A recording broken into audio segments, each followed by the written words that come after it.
Thank you. Thank you, Chairman, sir. Thank you, Chairman, sir. I wish to raise the issue of cashew crisis unfolding in my district of Srikakulam. Andhra Pradesh is one of the biggest exporters of cashews in India, and Palasa in Srikakulam has more than 1 lakh acres for cashew cultivation managed by mostly small and marginal farmers.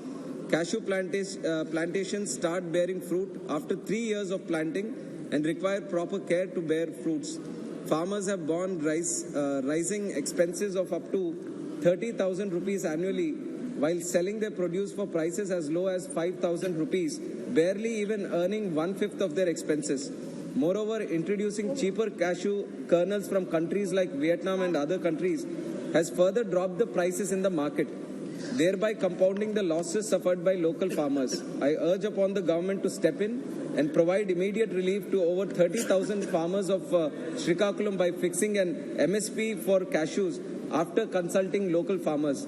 Furthermore, the government must reimpose a 5% import duty on foreign cashews to reinvigorate local cashew sales and set up a cashew board to supervise the implementation of such changes at the earliest to ease the burden of the local cashew farmers. Thank you, sir. Shrimati Navneet Rana ji,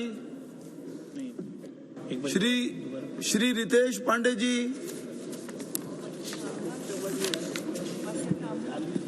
धन्यवाद अधिष्ठाता महोदय।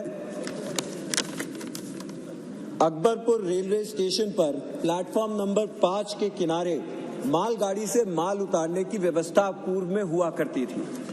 इस railway station का आधुनिकीकरण और विस्तार होने के कारण यह रैक पॉइंट समाप्त कर दिया गया है, जिसकी वजह से अंबेडकर नगर से रेलगाड़ी से माल लोड करना या उतारने की कोई सुविधा नहीं बची है। इसके कारण क्षेत्र के व्यवसायियों को भारी नुकसान उठाना पड़ता है और किफायती परिवहन नहीं उपलब्ध हो पा रहा है, जिससे आम जन को अपना माल का उचित दाम और बाजार भी नहीं मिल पाता है। अकबरपुर जंक्शन पर रेलवे रैक पॉइंट की उपलब्धि प्राप्त कराने के लिए जनता आंदोलित और आक्रोशित है। मेरी माननीय रेल मंत्री से यह मांग है कि लोकसभा अंबेडकर नगर के अंतर्गत